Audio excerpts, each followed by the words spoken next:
Hi, welcome back to Cambridge Inside Out. I'm Judy Nathans. And I'm Robert Winters. And I want to point out here Yeah, that technically speaking, since we do these as half-hour programs, though there yeah. were some exceptions to that, Hmm. this is actually a bit of a milestone in that Oh, since right. Yeah. first started doing the Cambridge Inside Out programs with Susanna Sagat back in, what was it, 2013, I think? Yeah. We did about 80 shows, and then Judy and I have basically, with the occasional Patrick Barrett subbing, Well, we've done the rest, right. right? Since And September of 2015. right, and this half-hour segment here is our 500th.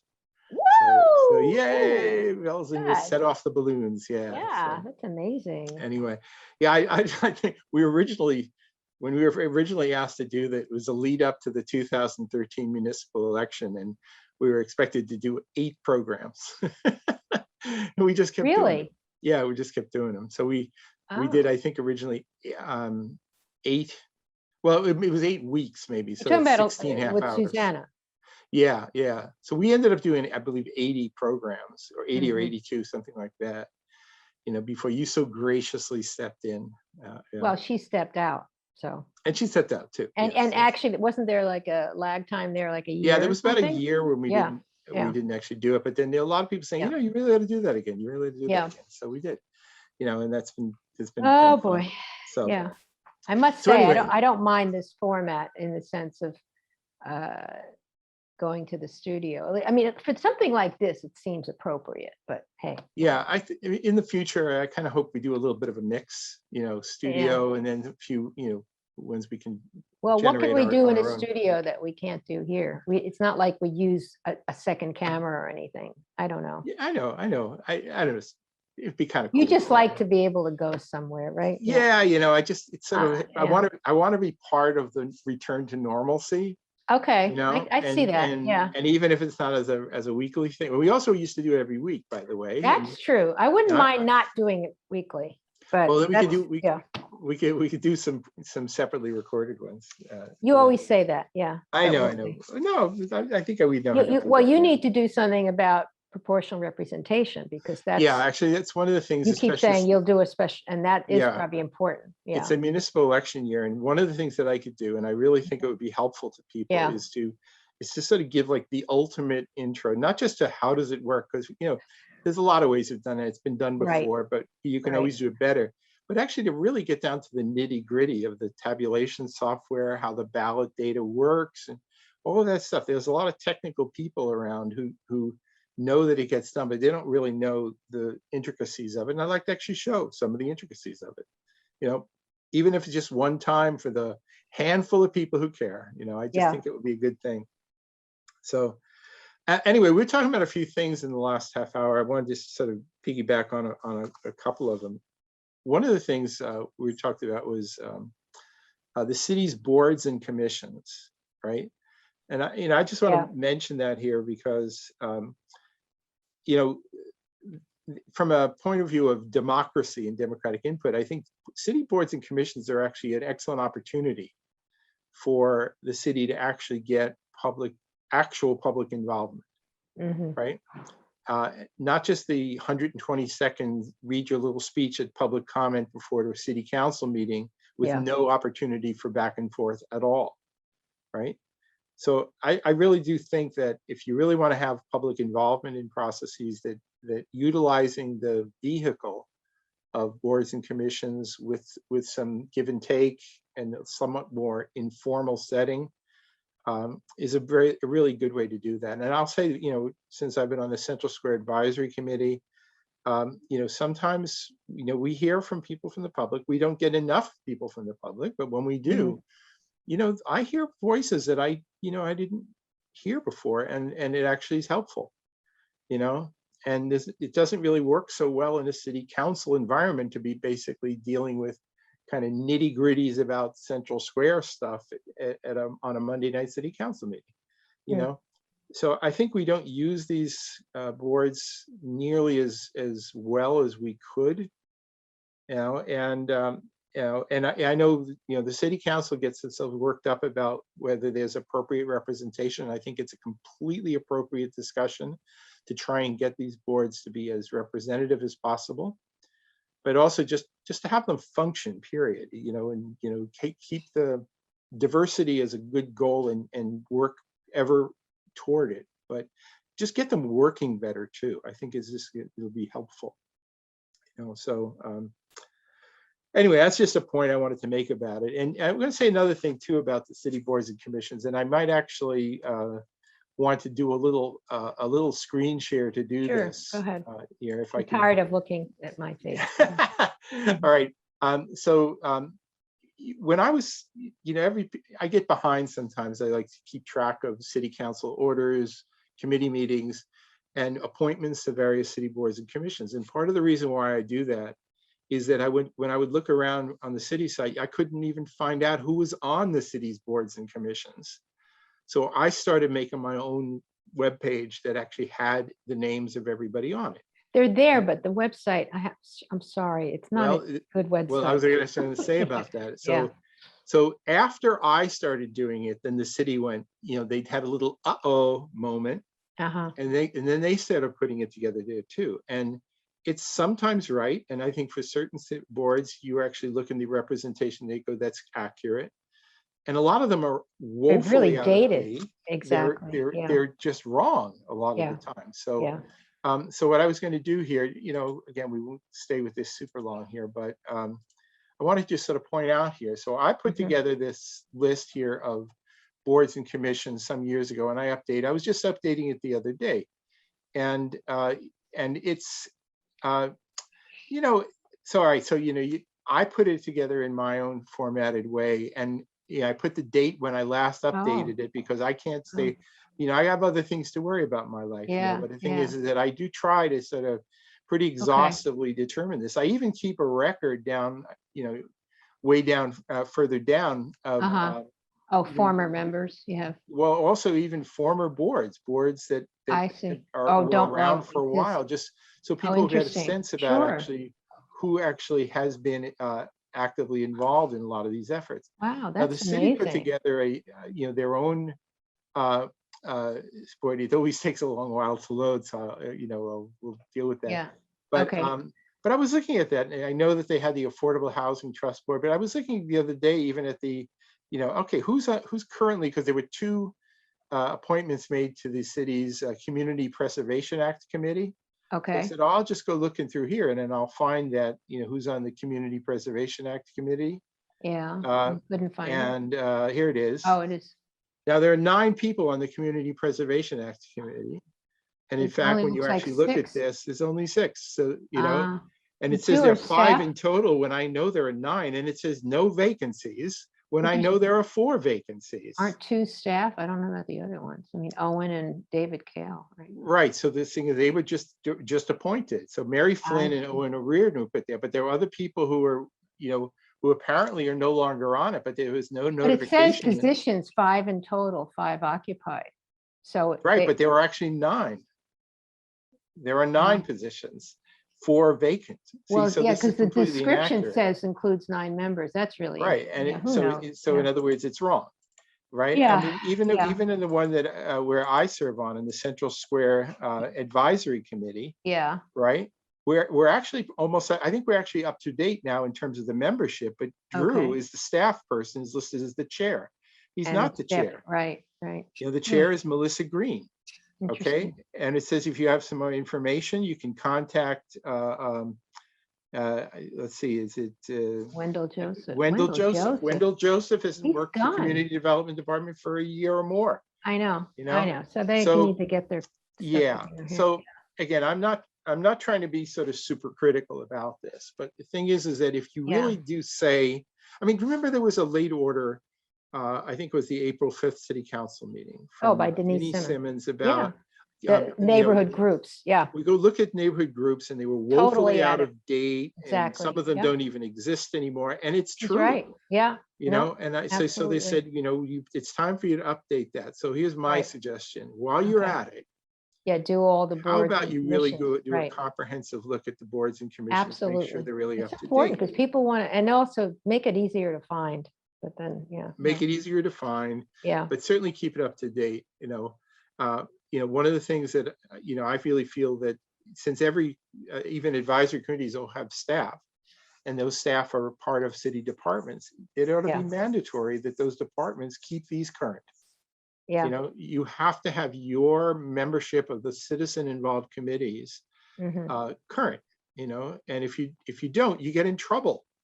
You know, we'll dock your pay. How about that? You know, I so if think the you're the, Recycling Advisory Committee is kept up to date. I'm pretty there sure. are a few who've always been And they done a post their good job. minutes and everything. Yeah. Yeah, the LGBTQ plus committee has always been really good. They used to even send me the membership as soon Oh, as they knew them, you know, so they would help make sure they kept it up to date. So some of how them are many, great at it. how many are there?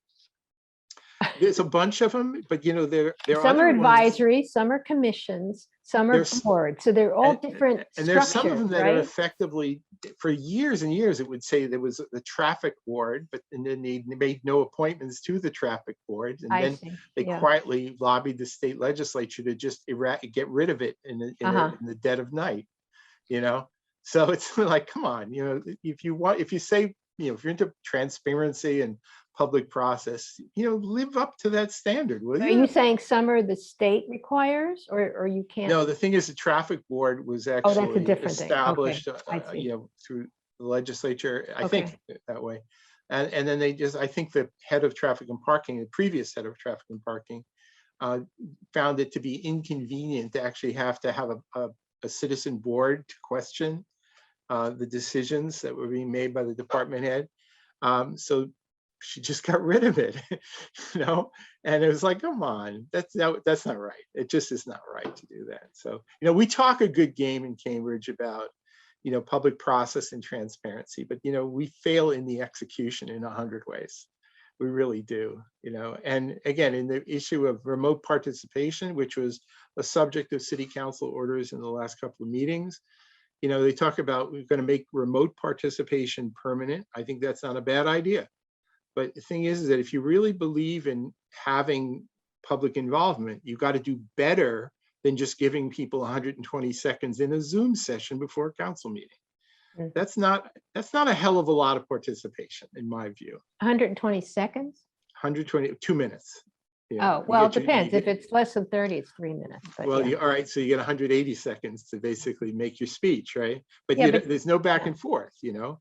There's no opportunity for anybody to But say. that's probably true in a lot of cities and towns, don't you think? Right, but you know, when we get down to some of this, the advisory boards and other boards, you know, if somebody actually has something good to say, they say, okay, well, let's have a little back and forth, and there usually will be some back and forth, you know, and you know, because we're looking for best outcomes, and whatever They wanted gets you to back and best forth. outcomes. We would be in meetings till 2 a.m. Well, but I understand that for city council meetings, how Yeah. if you turned it into Yeah. back and forth, it's just going to turn into No. political warfare for no good reason. So I'm not that hot about that, honestly. But in terms of a specific issue, I would love to have the opportunity. I mean, it's one of the reasons why I hope we at least get back to actual in-person meetings again, or at least the option for some of us who would like to do that. Because, you know, honestly, even if you only made your public statement, you know, and had a finite amount of time during a meeting to do that, you always had the opportunity to actually speak to a few people, some staff people, some elected officials, you know, and you could have the discussion sort of as a sidebar. You know, you had opportunities to do that, which we don't Outside have of the now. chamber, yeah. I mean, Typically outside of the chamber, it could be before the meeting, it could be after the meeting, whatever. Yes, Well. I'm very aware that there's this thing called email, and you can just send your thoughts. But you know, what I would really like to have is a little more of a discussion sometimes, you know. I feel I feel a little marginalized sometimes. If I had something, I think I made some good points with the Government Operations Committee. Yeah. When I spoke with them, you know, and in normal circumstances, people would be saying, well, let's talk about what Mr. Winters had to say there.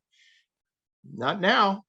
No, but you know, you do have a platform. I mean, you have your website. And I people go know, to I that, know. You know, So I have you're options. way ahead of a lot of other people. I know I have Yeah. options, but Yeah. you know, not everybody else is going to have those same sort of options. Now, Well, one of the yeah. matter of some controversy, but we don't know how controversial it's going to be just yet. Yeah. That occurred at the April 12th City Council meeting. Right.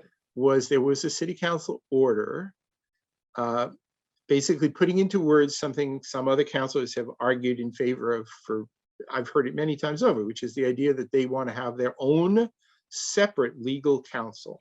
Mhm.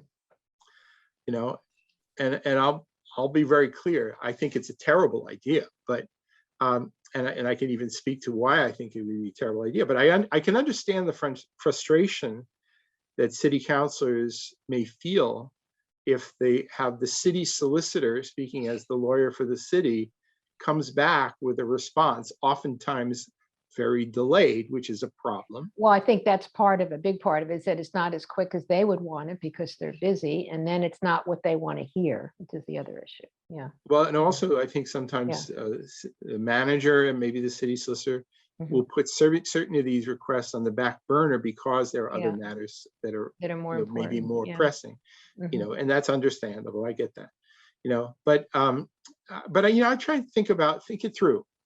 What would happen, you know, if you actually have the city solicitor, who's basically does a, you know, whether you agree with the opinion the city solicitor comes back with or not, you know, she comes back with a point of view that says, well, this is, my research indicates the following. And then you have 5 out of 9 councilors, because that's what, under their proposal, that's all it would take. 5, even if 4 are in complete agreement with the city solicitor, you would have 5 councilors saying, well, we were a majority, yippee. So we're going to hire a lawyer, our choice. So we're going to hire a lawyer who we know is guaranteed to give us the answer we want to hear.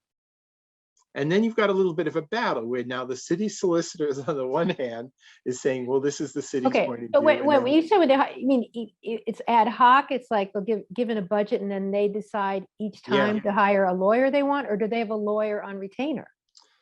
It would be up to them how to do it. I think that the only way that any lawyer, No. I don't think it would have to be a personal retainer, because if, for example, if they disagree with what Nancy Glower says about, let's say, something having to do with municipal broadband, I'm not sure that she's opined so much on that, but let's say she did. Or the and then it wasn't what they wanted to hear. They're not going to have their generic lawyer do that. They will bring in a person who is very specific to that who has expertise in that area. But what lawyer would take on something knowing that they have to come out on one side of it? I don't get that. As I used to say to my statistics class, what's the first question a statistician asks when you hire her? And the answer is, what would you like me to prove? All right. Yeah, but and you know, and listen, you know, there are expert witnesses. And we can lawyers. see it all the time. Medical witnesses, right? The defense hires are there. But you're saying if it comes to that kind of thing, then it's like, then what? Okay, so then you get this other legal opinion. Then what? Well, but see, the point I would make about that is that, you know, a legal opinion from the city solicitor, or for that matter, a point of view and a recommendation from the planning board, are nothing more than what opinions they are and recommendations. Exactly. It's not law. Right. And to whatever degree the city council is the body that passes ordinances, they don't have to listen to what the city solicitor says at all. And they don't have to listen to what the planning board says at all. Right. I mean, if there's a zoning petition that they decided, you know, like with the green roofs petition, which actually this is a perfect illustration. The planning board voted, I believe, 8-1. It said we do not recommend passing the green roofs petition because they gave a lot of reasons. There were other initiatives already in progress that this would sort of be putting another thing on. You're sort of stepping. You're jumping the line in a way, right? I totally respected what the planning board had to say, but the thing is, politically, right now, and again, I'm not opining whatsoever about the merits of this petition, but it is political. There are political people who say we want this done here, whether they really understand what they're passing or not, you know, and you know, so the thing is the council will likely pass some version of this green roofs petition either next Monday or the Monday afterwards. Well, you pointed out that it doesn't have to be the 26th, The because they kept saying expiration, it had to be, you said right. it was beyond that, but I don't The remember. expiration date is May 5th, right? So that's Oh, actually a week okay. after that. All So right. unless they're planning to cancel that meeting to go to a National League of Cities conference, which I doubt. I don't, it was Nobody's remote going to any last year. conference. Yeah, no one's Right. going. Yeah. So so they'll likely pass some version of this. I think they were just trying to figure out where to insert some Need some exemption. amendments. Well, Yeah. amendments too, and Yeah. exemptions. Yep. Right. Yeah. But anyway, the primary point I was trying to make was only that regardless of what the city solicitor says or the planning board says, the council, if it has the authority to take a vote to pass something, they can do it. Mhm. You know. And by the way, nobody's stopping them from talking to experts in the field who are willing to talk to them. You know, not all experts in fields are demanding to be paid a king's ransom for their opinion. Some are more than happy to just Also, give I you their mean, opinion. right. Also, isn't that the purpose of having an aide, to kind of do your research a little bit and stuff? Well, I mean, why does it have to maybe, be a lawyer? I mean, right. I don't Well, know. I've always felt, Yeah. well, at least as long as I've been thinking about this, I have Yeah. felt that we are structurally very wrong in the way we use staff for city Yeah. council. Right. You know, they wanted to have personal aides. I'm very outspoken about this. I have Me too. never Yeah. believed in it. I never thought it was a good Yeah. idea. Yeah. I think it is demonstrably true that with rare exceptions of people like maybe Craig Kelly in his selection of city council aides, these are political patronage positions. They Mhm. are people who have worked in a particular councilor's campaign and, I might add, continue to work in their political campaigns even while on the city payroll. And that is just a fact. You can prove that, huh? Yes, I can prove that. I've taken Right. photos of it. All right. Okay. You know? Yeah. So No, I don't like the whole idea, and I guess it's good that the salary raise got, COVID came in, and that got put to the wayside, because it was going to go up to what, 60,000 or something. but it'll go there as soon as we clear COVID. I mean, I know a it's lot of gonna people go maybe, up. okay, you can't live in that's 80% of the median income. I know that actually in Right. Cambridge, and so I don't know. Most of them are not, married with kids and stuff. I just think it's insane. I don't know. It is insane.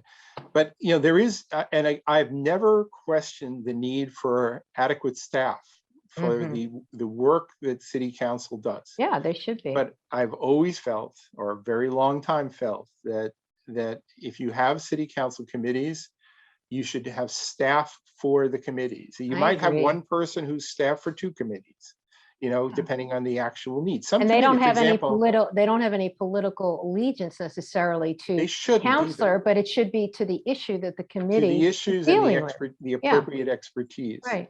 Yeah. But to get these selfless city councilors to give up their personal aid in favor of It's not doing a gonna better happen now. job I isn't don't going know. to happen, because Yeah. we're not a particularly progressive city when it comes to that level of detail. We just aren't. We still have very self-serving elected officials.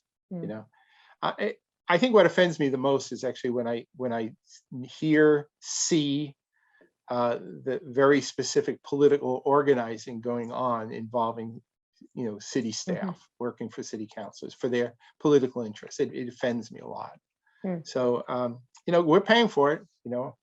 I mean, the joke I've often made is perhaps we should put the city council aide's salary and individual councilors should list it in their campaign finance reports as a contribution from the city of Cambridge to the committee why to not? re-elect so-and-so. Why not? Because that would be honest. Yeah. That would really be honest, Yeah. Anyway, so I think that the legal counsel matter is I think they're heading down a wrong path there. I really think they should restructure how they do city council aides. This is my version of charter reform without actually changing the charter. Right. It's more changing the practice of how Yeah. we do the charter. Yeah. So those are just some points I felt I had to speak to about that. By the way, not to obsess on political candidates, but I think we can Yeah, I'm now just gonna ask you about officially, that. Yeah. we can semi-officially say Mhm. that there is now another city council candidate. Yeah, we've mentioned some of the names like Theodore Skiadas Mhm. and Dana On your Bolster webpage, yeah. and several others. But Paul Toner, who was a Mhm. candidate 4 years 2019. ago, is it Oh, 4 years ago? 2017, Oh, did you're not right. run 2 You're right. years ago. That's right. You know, has not officially declared, but he did write a $2,500 check to his campaign account the other day. So from the Robert Winters view Mhm. of disclosure, the moment you write a sizable check to your campaign account, Yeah, that means you're in. I'm sorry, Paul, but you're in. yeah. Mhm. You know, so that gives some options for people to consider as we Uh-huh. sort of, you know, head Yeah, down the road we'll here. see So, what's going with you know, that. I mean, Yeah, it's funny. It's April. Is this too early to be worried about the November election? I would say no. Now is the time when sure. if we're not hearing about new candidates, we really ought to be. Mhm. And the only exception to that typically is if an incumbent chooses not to run, and then there's kind of a somewhat of a surprise candidate who very strategically was asked to not disclose their Until intention that to other run person until the other maybe. person's sort of on the way Right. out. So we'll see. Yeah, But other than interesting. that, you know, relatively minimal activity in the campaigns. The big money raisers are Theodore It's good. Yeah, Skiadas, right? yeah. Mark McGovern raised a ton of money. They're not as much lately, but has raised a lot of money. And who's the other? And Zondervan. Donovan. Zondervan, who's very clearly driving hard for the hoop. So you know, we'll I like see. that. Yeah. Yeah. So Go anyway, Celtics. Go Red Sox. Let's go. go Red Sox. Go You mean the Celtics. Yeah. 0-3 Red Sox, who are now the head of the American League East. So Yeah. Yeah. yeah, I know. I'm proud to wear my Red Sox cap Good this for season. you. All right. All right. All So right. anyway, We've got I to guess close that's it out. for Yeah. all We right. got a So few. We'll see you in first see Tuesday next month. see you soon on Cambridge Inside Out. Bye.